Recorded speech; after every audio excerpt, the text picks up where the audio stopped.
Don't try to change the people. मैंने बोला कि जो बदलाव मैं लोगों में चाहता हूं, अगर मैं वो खुद में नहीं लेके आ सकता तो मैं लोगों में नहीं देख पाऊंगा। इसके ऊपर मेरे को एक कहानी याद आ रही है कि एक बार क्या होता है, एक व्यक्ति ना एक बाबा जी के पास जाता है जी और कहता है बाबा जी मुझे अमीर बनना है जी उसके लिए क्या करना पड़ेगा। तो बाबा जी ने जी। बोला बेटा आज से तू कोई भी हम्म, हरे रंग की ही चीज देखेगा, अगर इसके अलावा तूने कुछ देखा तो तू जिंदगी में कभी अमीर नहीं बन पाएगा। जिस जी। स्तर पर आज तू है उससे भी नीचे आ जाएगा। जी तो बोला ठीक है बाबा जी। अब वो घर पे आया और अपनी पत्नी से कहा कि जो भी कपड़े तूने पहने इनको चेंज कर और सिर्फ हरे ड्रेस पहन। जी पेंटर को बुलाया, घर में सारा कलर हरा कर दिया, बर्तनों को भी हरा कलर कर दिया जी और नौकरों को बोल दिया जब तुम रोटी बनाओ तो उस पर हरा कलर कर देना। जी दूध वाले को बोला कि भैया जब तू दूध लेके आए तो उसमें हरा कलर डाल के लाना। जी थाली हरी, चम्मच हरा, दीवारें हरी, चादरें हरी, कपड़े हरे। जी अब उसको टेंशन होगी कि भैया घर में तो सब कुछ हरा हरा हो गया, लेकिन घर के बाहर निकलूंगा तो फिर मैं तो कुछ दूसरा देखूंगा, तो ये कैसे चलेगा। हाँ, अब वो थोड़ा ना बीमार रहने लगा, बड़ा परेशान हो गया कि यार मैं तो घर में कैद हो गया। और जो बाबा जी ने बताया था कि तू जब से हरा हरा देखने शुरू करेगा तो तेरे को मतलब वो फील होगा कि तू अमीर बनते जा रहा है, और वैसा हुआ भी उसके साथ। जी उसकी थोड़ी परिस्थिति जो थी वो बदलने लगी, जी सुधरने लगी। जी अब क्या हुआ कि परिस्थिति तो सुधर गई, लेकिन जी। परेशानी इस बात की कि घर में लॉकडाउन की तरह वो कैद हो गया। जी कि अब कैसे करे। तो बड़े दिनों के बाद बाहर से बाबा जी आए और बोला कि चलो अपने शिष्य को देख के आता हूं। जी आया तो बाबा जी को पहले से ही बोल दिया बाहर से ही कि बाबा जी को हरे कपड़े दे दिए जाएं तभी बाबा जी अंदर आए। बाबा जी आए हाँ, तो देखा यार बाहर गेट हरा, बाहर कलर हरा, अंदर हर चीज हरी हरी है। उसके लिए खाना लाया गया वो भी हरा। तो बड़ा परेशान, बोले बाबा जी आपने जो बोला था वो तो सब कर रहा हूँ और आपकी बात सत्य है कि जब से मैं हरा हरा कर दिया हूँ सब कुछ तब से मैं अमीर भी बन रहा हूँ, मेरे पास पैसे भी आ रहे हैं, लेकिन मैं फंस गया हूँ घर पे। अभी मैं बाहर कैसे जाऊं, क्योंकि बाहर तो कोई कहीं सफेद देखने को मिलेगा, कहीं नीला, कहीं पीला, तो बाहर क्या होगा। तो बाबा जी ने बोला बे पागल, तुझे सब चीज को हरा हरा करने के लिए नहीं बोला था, देखने के लिए बोला था। तो तू हरा चश्मा पहन लेता तो भी देख सकता था। जी, पर, जी, जी। पर उसने सारे एफर्ट कहां लगाए, हरा करने में। हरा करने में। जी, लोगों को बदलने की कोशिश ना करें, लोगों को हरा हरा करने की कोशिश बिल्कुल ना करें। जी अपना नजरिया बदल लें कि मैं इस सिस्टम में कामयाब हो सकता हूं, और दोस्त एक दिन आपको देख के भी कोई ना कोई अवश्य कामयाब हो जाएगा। जी जी इसलिए बिल्कुल सही है सर। लोगों को बदलने की कोशिश ना करें, पहले वो बदलाव खुद में लेके आए। जी आगे ये बहुत अच्छी बात बता रहा हूं कि इस सिस्टम में जब आप काम करोगे, ये मेरी अपलाइन ने मुझे बताया था कि संजय धीमान आज मैं तेरा अपलाइन बना हूं जी by the grace of God की मैं तेरी अपलाइन में हूं और तू मेरा जूनियर है। जी लेकिन जब दो बर्तन आपस में रहते हैं तो टकराते हैं। जी जब दो लोग आप एकदम करीब होते हैं तो उनके अंदर ये नजरिया पैदा हो जाता है कि इसमें क्या कमी है। खूबियां देखना बंद कर देता है इंसान और उसमें कमियां ढूंढना स्टार्ट कर देता है। जी तो उन्होंने एक बड़ी अच्छी बात बताई कि जिंदगी में तरक्की करनी है, अगर आगे बढ़ना है तो बिना वजन के तू आगे बढ़ सकता है। अगर वजन लेके चलेगा, वजन ही ढोता रहेगा तो तू जिंदगी में कामयाब नहीं हो सकता। आज मैं तेरे साथ काम करवा रहा हूं, हो सकता है कल को तुझे मेरे अंदर बहुत सारी कमियां नजर आए। जी देख तेरे अंदर तो कमियां हैं ही, क्योंकि तुझे तो इस सिस्टम के बारे में पता नहीं है, तो भी मैंने तुझे एक्सेप्ट किया है। मैंने कहा यस सर बिल्कुल आपने एक्सेप्ट किया, ये आपका बड़प्पन है। तो बोले वो बड़प्पन एक दिन तुझे भी दिखाना पड़ेगा, क्योंकि आज तो मुझे तेरे अंदर कमियां और तुझे मेरे अंदर खूबियां नजर आ रही हैं। जी मैं तेरी ये कमियां दूर करने आया हूं। जब कोई इंसान झाड़ू मारता है तो डस्ट जो है वो उसके मुंह पे उड़ के आती है। जी सर। जब मैं तेरी कमियां दूर करूंगा यार, इंसान हूं, कभी वो कमियां मेरे अंदर आ जाएं तो दोस्त तुझे खूबियां ही देखनी होंगी। तू अगर मेरी कमियों को ढोता रहा तो जिंदगी में कामयाब नहीं हो सकता। Don't hang with your past otherwise you will never see your future. जी आपको जिंदगी में कई कड़वे, खट्टे, मीठे, कई तरह के अनुभव हुए होंगे। जी अगर आप उन्हीं के साथ अपने आप को लटका कर रखोगे तो आप अपना उज्जवल भविष्य कभी नहीं देख पाओगे। जी सर। जी ये बिजनेस चलाना मतलब कार चलाने जैसा है। बराबर। आप जब घर से गाड़ी लेके निकलते हो तो आपकी गाड़ी में देखना, एक कांच राइट में होता है, जी एक लेफ्ट में होता है, एक सामने बड़ा मिरर होता है और एक रियर मिरर होता है। Rear mirror. तो हम जो रियर मिरर होता है उसमें हम बहुत कम देखते हैं, जहां कभी टर्न लेना हो या कहीं ब्रेक लेनी हो यस तो सर, हम राइट लेफ्ट वाले मिरर और बैक वाले मिरर का बहुत कम इस्तेमाल करते हैं। यस सर, उन्होंने मुझे एक एग्जांपल दिया कि संजय धीमान, अगर तुझे बड़ौदा से दिल्ली जाना है तो दिल्ली कम से कम 1100 किलोमीटर है बड़ोदरा से, जी, तो 1100 किलोमीटर का सफर तू कितने घंटे में तय करेगा? मैंने कहा सर कम से कम भी मुझे तो 15 घंटे तो लगेंगे।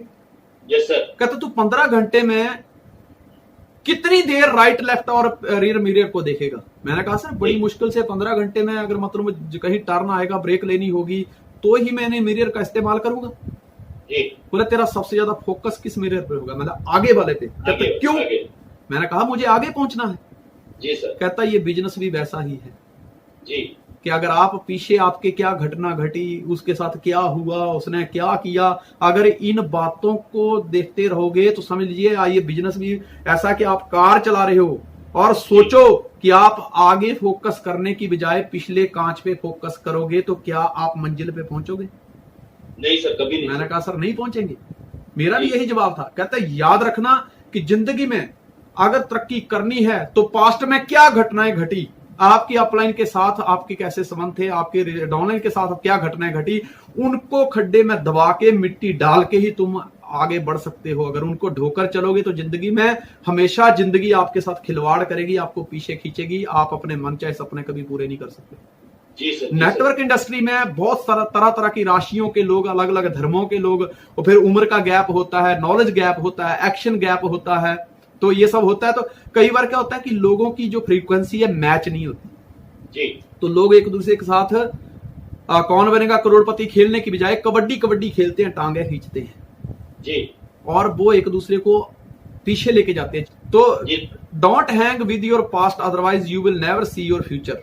अपने पास्ट के साथ मत चिपके रहो अगर जिंदगी में आगे बढ़ना है। जो सांप होता है ना, वो भी साल में एक बार अपना कैचुली, अपनी चमड़ी को छोड़कर उसको उतार कर आगे निकल जाता है, आगे निकल जाता है। ठीक है। अपनी भी देखना हाथों की, कई बार अभी सर्दियां आई, गर्मियों में उस चमड़ी निकलती रहती है, पुरानी चमड़ी निकलती है ना, डेड स्किन निकल जाता है। हाँ वो निकलती है। तो इसी तरह से अपने को, जिस तरह वो चमड़ी है तो हमारी, हमें अपने शरीर से कितना प्रेम है, लेकिन जब वो निकलती है तो हम उसको निकाल कर नई स्किन को अप्रिशिएट कर रहे होते हैं।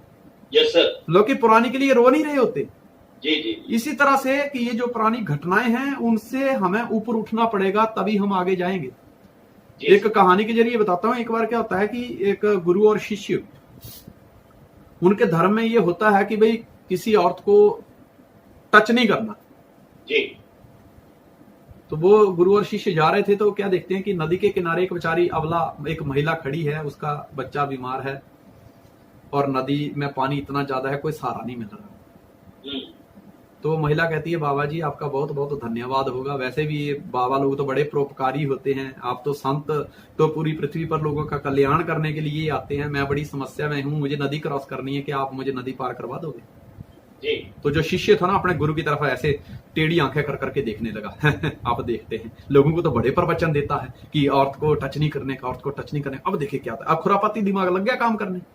जी, अब गुरु ने क्या किया, सारे धर्म धुर्म को, लाज शर्म को छोड़ के बोला बहन जी बैठो मेरी पीठ पे, कंधे पे बिठाया उसको, जी, नदी क्रॉस करी और उतार दिया। जी, चले गए। एक हफ्ते के बाद कहीं सत्संग था, जी, तो फिर गुरु प्रवचन देने लगे कि हमारे धर्म में ये बताया जाता है कि भाई कभी भी किसी औरत को टच नहीं करने का, छूने का नहीं, आप इस धर्म की पालन कीजिए, हैं। तो ऐसी बातें बता रहा था। उनके साथ जो शिष्य था ना, जी, वो जोर से चिल्ला पड़ा, क्या फालतू की बकवास करते रहते हो, दूसरों को बताते हो कि औरत को टच नहीं करने का, औरत को टच नहीं करने का। उस दिन क्या किया था आपने, बता दूं सबको? बोले अभी तू बचा क्या है, बता ही दे। बोलता है एक हफ्ता पहले आपको पता है आपने एक औरत को कंधे पे उठा के नदी क्रॉस करवाई थी। जी, तो जब आपको पता है कि भाई हमारे धर्म में ये है कि औरत को टच नहीं करने का, तो आपने क्यों उठाया? जी, गुरु हंसने लगा, बोले मेरे बच्चे, मैंने तो बस इस कोने से, इस किनारे से उस औरत को सहारा दिया था, कंधे पे उठाया और उस किनारे उतार दिया। जी, इस बात को एक हफ्ता हो गया, तू अभी भी उसको कंधे पे ही उठा के बैठा हुआ है। Great sir. जी जी तो दोस्त कुछ घटनाएं खट्टे मीठे अनुभव होते हैं, कभी मेरे से कोई गलती होगी, कभी आपसे कोई गलती होगी। जब तक हम एक दूसरे की गलतियों का पोस्टमार्टम करते रहेंगे हम जिंदगी में तरक्की नहीं कर सकते। जी सर हमें उनको पीछे छोड़ना होगा, तभी हम आगे जा सकते हैं। Understand the traffic rule of this business.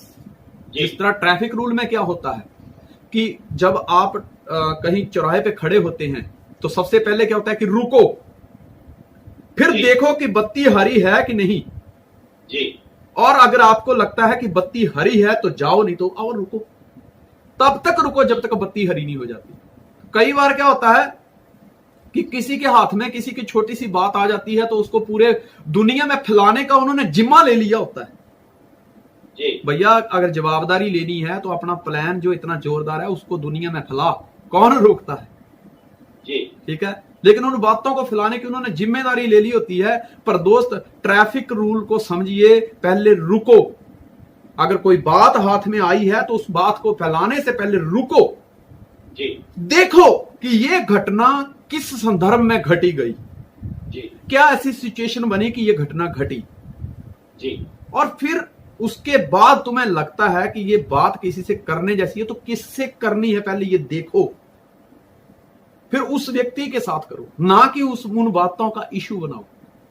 ये मैं इसलिए बता रहा हूं कि जिंदगी दोस्तों बहुत ही लंबी है। नेटवर्क मार्केटिंग में हमें घाट घाट का पानी पीना है, तरह तरह के कड़वे अनुभव होंगे, खट्टे मीठे अनुभव होंगे। तो अगर इन बातों के साथ चिपके रहेंगे तो जिंदगी में हम कभी भी कामयाब नहीं हो सकते। जी सर।